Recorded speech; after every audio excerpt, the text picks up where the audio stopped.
Good day and welcome to Top Employers for 2023. I'm Devald Rademacher. For the past 2 years, we have been speaking to organizations who got certified as a top employer. Top Employer Institute is the global authority in recognizing excellence in people practice. Through the Top Employer Institute certificate program, participating companies can be validated, certified and recognized as an employer of choice. Joining me in studio to give more detail on this are David Plink, Global CEO of Top Employers Institute, Nathia Yappi, Regional Manager for Africa, and Keshni Martin, Human Resource Director at Accenture Africa, a top employer certified organization. Lady, gentlemen, thank you for joining me. David, I want to start with you. If you can just lay the foundation again of what the Top Employer Certification Program is about. Well, in essence, it's a program that companies join to be assessed on the policies and practices they have in place for their people to develop. So it's all around people development. It's all about what kind of opportunities are they given to grow, both professionally and personally. And we run this program in exactly the same fashion across the world. And this year we certified over 2,000 companies that were announced last Tuesday.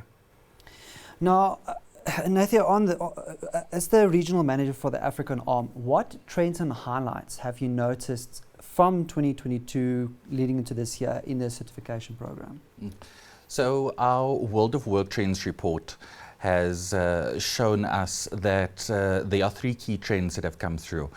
The first of which is the employee experience will become super personalized, in which for 2023 the recognition of the employee as an individual as opposed to a people focus is something that has become quite imperative. The individual wants to feel like there's a lived experience.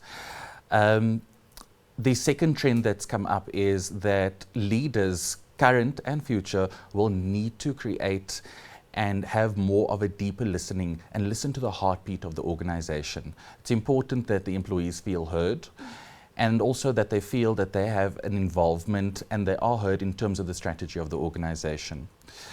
The third, and actually quite an important and interesting one that's come through in the trends, is that we've got a positive impact recognition.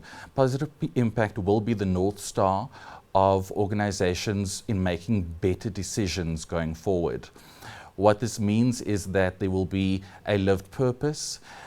Organizations would have to start focusing on things like DE&I, diversity, equity and inclusion, as part of these strategies going forward in making those good decisions and including everybody in that as well. Now, Keshni, this positive stamp that's been mentioned here, looking back at 2022, what are some of the highlights for your organization that's got that official certified? Yeah. So Devald, I think our focus over the last year has been around enhancing the employee experience, right, and driving that sense of belonging. I mean, the more a person feels like they belong to an organization, the more productive they are, the more motivated they are, and the more likely they are to stay within the organization. So we've actually driven lots of HR initiatives and incentives in order to help our people and make it the best place to work.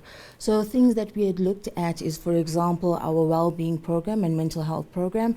We've actually partnered with Stanford Medicine to put together a 3-hour online course called Thriving Minds, which focuses on how we deal with stress, how we look at the positive aspects, and just helps our employees to be more motivated and take care of their well-being.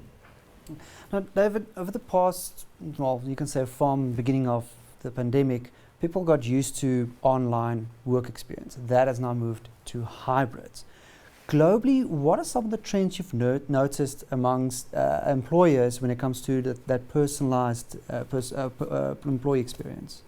Well, I think what you see on the complete domain of hybrid working is that it was first obviously dictated by COVID restrictions. So they were imposed on us and they meant that we could not make choices where to work. It was just at home, full stop.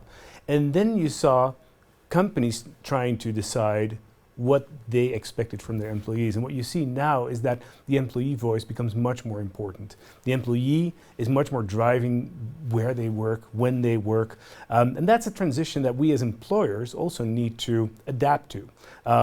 I always hear that the CEO is the worst person to make the decision on where to work, because they're typically people, guys in their 50s, women in their 50s, that have never experienced working from home like many of our younger colleagues have. So you don't want that decision to be made by a CEO. Now, I think that's correct. In our company, we do the same thing. We leave it up to the employee, we leave it up to the teams, and that's something that is, it's helping us to be inclusive to also to many pockets of individuals within our company that want to make that decision themselves. Have you noticed the same trends from the African regions following the global trends on this? Yeah, we've recognized that organizations typically have started bringing in the millennial staff members to be involved in kind of that decision making, so that there's inclusivity amongst all groups, not just in terms of position, but also age, for understanding in terms of what it is that the business needs and where it is that the staff would like to go in terms of working conditions and the experience in the organization. Keshini, again, having this seal behind the organization, how do you tap into the heartbeats? Yeah. So, Gerald, our people are our brand ambassadors, and they do incredible work for all our stakeholders on a daily basis. And hence, we need to understand what they want, what is required, what are the trends that are happening. And there's various methods that we proactively do this. So, for example, we do engagement surveys. I think most top employers do engagement surveys to see how the people are feeling, what are some of the actions that are required in order to improve their employee experience. But also, each one of our employees have people leads or coaches who are responsible for that individual to drive their career, to make sure whatever challenges they are facing, that we support them, whether even if it's personal or professional. So it's someone they can go there who's the champion of their career and make sure that they feel belonged and they feel that they are safe and heard within Accenture.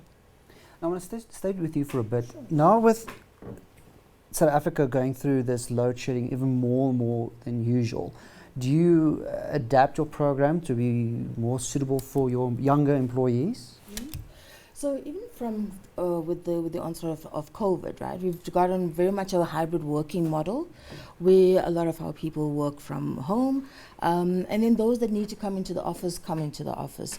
We try to be quite cognizant of the challenges that our people, and especially the younger generation, are facing. So we try to make things like inverters available, depending on if groups or teams require it. We also then look at when people need to come into the office. We look at having meetings at not peak times that people have to travel and come into the office. So those are the kind of accommodations that we are making. What we also did when we went into COVID, we actually gave all our employees globally a subsistence just to be able to sort of set themselves up within their homes. Now, David, your prediction for this year for employers, how do you see this playing out? Well, there's a couple of things that are playing at the same time. So that increased focus on the employee experience and the individualization thereof, that is a key component of what we'll see developing over 2023. The other one is more purpose-driven HR and overall company policies. And then going back to that individual component, we see more and more companies applying policies that are generally applicable, so for all available, but can be individually tailored. And that's hard. It's not something that comes natural in HR, where you like to have standards and one size fits all. So it's hard work to get there. But if you find those opportunities where you have policies that are applicable to everyone and can be tailored to the individual, that's the key to success. Which key sectors do you find will take advantage of this hybrid online more than other sectors? Well, obviously you have lots of work where in-person presence is necessary. So be it many blue-collar workers, but also gray-collar, where there's high technology, but also high touch. So you see differences there. So it's not always possible. And we also need to make sure that it's fair. So that it's not like your office workers within a company can all stay home and wear flip-flops to work because that's behind their own desk at home. And then lots of people are not able to do that. So you need to make sure that it's also decided in a fair way. But overall, I see that it's not necessarily sectors, it's more company specific and also really made up by the composition of your workforce.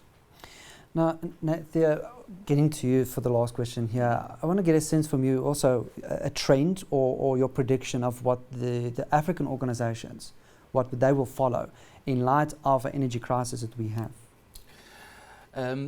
I think if we look at the African participants itself and what South Africa particularly is like as an example, the organizations and its individuals are extremely resilient.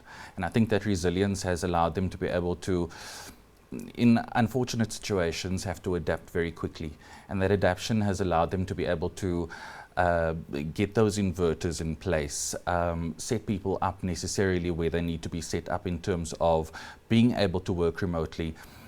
In terms of forecasting and what would happen in the next while, I think there's going to be more of a move towards that kind of hybrid, flexible way of working, ensuring that the employee's experience is recognized as well, and that experience would allow them to, like Keshini said well earlier, not have to come into the office during peak hour traffic, but at least kind of accommodating them around these kinds of complexities. With the energy crisis itself, it's not going anywhere anytime soon, and I think it's good that people are starting to become more flexible in terms of that working environment. All right, gentlemen, lady, thank you for joining us and to help us understand this Top Employment Certificate program a little bit better. That was David Plink, Global CEO of Top Employers Institute, Nathia Yappi, Regional Manager for Africa, and Keshini Martin, Human Resource Director at Accenture Africa. And until next time, goodbye.